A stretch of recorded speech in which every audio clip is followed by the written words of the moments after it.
স্টেশনে যাওয়ার পথ হয়ে উঠেছে বিপর্যস্ত, তাই এবার সারাইয়ের দাবিতে বিক্ষোভী কর্মসূচি পালন করল তৃণমূল কংগ্রেসের কর্মী সমর্থকেরা। শনিবার সকালে ছাতনা স্টেশন চত্বরে বিক্ষোভের মাধ্যমে তারা সংশ্লিষ্ট রেল কর্তৃপক্ষের দৃষ্টি আকর্ষণ করার চেষ্টা করে।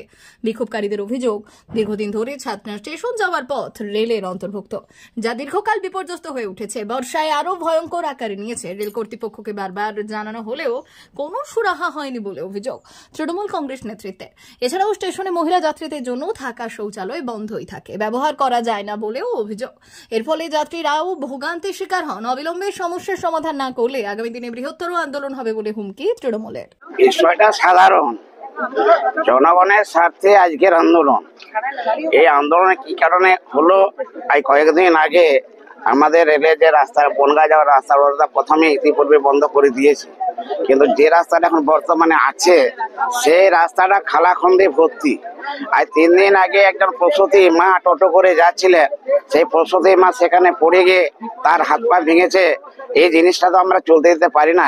তাছাড়া এই রাস্তার উপর দিয়ে 10-12টা গ্রামের মানুষ এই ছাতনা বাজার তথা বাঁকুড়া মেডিকেল কলেজ বা আমাদের যে সমস্ত সুপারস্পেশাল হাসপাতাল আছে, থানা পুলিশ আছে, আর কলেজ আছে, সমস্ত মানুষ এখানে যাতায়াত করেন।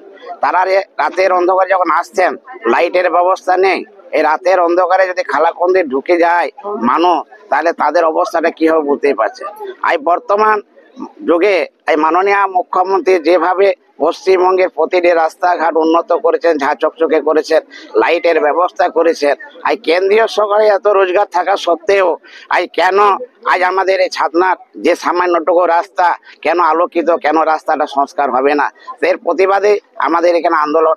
আমাদের এখানে বঙ্কিম মিশ্র পঞ্চায়েত সমিতির সভাপতি আছেন, তিনি তার নেতৃত্বে আজকে এই আন্দোলনের ডাক দিয়েছেন। সেই আন্দোলনকে আমরা স্বাগত জানাচ্ছি, কারণ আমাদের এখানে আইসি সাহেব থেকে শুরু করে বিডিও থেকে শুরু করে আমাদের এসপি থেকে শুরু করে আমাদেরকে বলেছেন যাতে কোনো মতে রেল অবরোধটা না হয়। আমরা তাদের কথা রেখেছি, কিন্তু আমাদের কথা তারা কতটা রাখবেন সেটা আমরা আগামী দিনে দেখতে পাবো। আমরা স্টেশনে বিক্ষোভ দেখাচ্ছি আমাদের নিত্যযাত্রী এবং যাত্রীদের। ছাতনা স্টেশন আসার কোনো ভালো রাস্তা নেই, রাস্তার অবস্থা খুব ভয়ঙ্কর। যে কোনো সময় গাড়ি ঘোড়া উল্টে যাবে। একদম রাস্তা সে 100 বছর আগে রাস্তা হয়েছিল, তারপর থেকে রাস্তার কোনো মেরামত নাই। আমাদের ছাতনা লক্ষ্মী মেলার কাছে একটা রাস্তা ছিল, সেই রাস্তাটা রেল প্রশাসন তাড়াতাড়ি করে বন্ধ করে দিল। হঠাৎ করে বন্ধ করে দিয়ে যে নিত্যযাত্রীদের পায়ে হেঁটে যারা রেল স্টেশনে আসতো তাদের অসুবিধার সৃষ্টি করলো। আচ্ছা, প্ল্যাটফর্মে মেয়েদের বাথরুম খোলা থাকে না, সব সময় চাবি দেওয়া থাকে। মেয়েরা কোথায় বাথরুম যাবে, শৌচালয় নেই, আপনার ফ্যান অফ থাকে, তারপরে আপনার জল থাকে না, তারপরে আপনার ছাতনা বনগ্রাম যাওয়ার যে রাস্তা সেটা ভয়ঙ্কর পরিস্থিতি, একদম খারাপ অবস্থা। পরশুদি মা সেই গত পরশুদিন একজন পড়ে গিয়ে অসুস্থ হয়েছে, সেই রাস্তার অবস্থা খুবই খারাপ। তারই প্রতিবাদে আমরা আজকে ছোট্ট করে রেলে আমাদের আইসি এসপি সাহেব আমাদের কাছে অনুরোধ করেছে যে আপনারা যাই আন্দোলন করুন। আমাদের ব্লক সভাপতির কাছে অনুরোধ করেছেন যে আপনারা অন্তত রেলটা আটকাবেন না, আর বেশি লোকের জমায়েত করবেন না। তার জন্য আমরা হুঁশিয়ারি আকারে ছোট্ট করে আজকে একটা আমরা গণ আন্দোলন করলাম। আগামী দিনে যদি এই কাজগুলো না হয়, 1 থেকে 1.5 মাসের মধ্যে ফুট ব্রিজ যদি না হয়, আমরা 1 থেকে 1.5 মাসের মধ্যে অনির্দিষ্টকালের জন্য রেল বন্ধ করে দেব এবং রেল লাইনে আমরা আন্দোলন করব। দেখুন, আমাদের ছাতনার যে রেল স্টেশনটা আছে তার রাস্তাটা খুবই খারাপ। মানে আমাদের বনগ্রাম যেতে যে রাস্তাটা, সেই রাস্তাটা এত খালডোব, মানে টোটো পারাপার মানুষ, সাধারণ মানুষ পারাপার হয়ে যায় না। এই কয়েকদিন আগে একটা গর্ভবতী মা যে চিকিৎসার জন্য যাচ্ছিল, হঠাৎ করে সেই টোটো উল্টে যায়। খুব মানে দুরূহ অবস্থা, যেটা আমাদের মহিলাদেরকে জানায়। যার জন্য আমরা একটা চাই যাতে আমাদের সেই রাস্তাটা ঠিক করা হয় এবং ওখানে যে একটা ফুট ব্যবস্থা ব্রিজ করা আছে সেটা।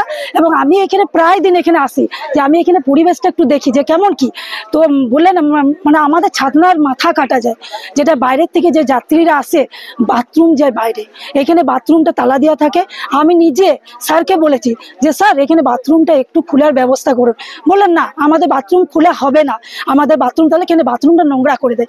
দেখুন, বাথরুমটা পরিষ্কার করার জন্য রেল তাদেরকে যথেষ্ট লোক রেখেছে, তাদেরকে মাইনে দেয়, তাদের নোংরা করার কথাটা আসছে কি করে? তাহলে আমাদের যে সাধারণ মানুষ, আমি কি বলছি, সাধারণ মানুষদের তো এটা লজ্জা, বাইরের মানুষরা যাত্রীরা আসছে, বাইরে মহিলারা বাথরুমে যেতে, এটা আমাদের মানে ছাত্রা মানুষের মাথা কাটা যেতে, যেটা চাই আমাদের প্রতিকার হোক, বাথরুমগুলো খোলা হোক, রাস্তাগুলো ঠিক ব্যবস্থা করে, ছাত্রের মানুষ যাতে ভালো করে থাকতে পারে মাথা উঁচু করে। আমার এইটুকু বক্তব্য।